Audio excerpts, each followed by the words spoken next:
लुकड़ी पे ये अदा लगा सवारी नहीं ना पूरी सवारी का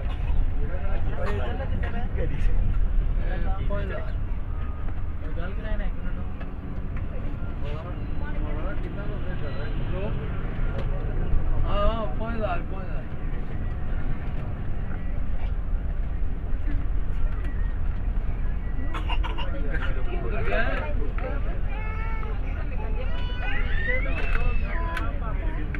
हाँ मैं कब पड़ी हूँ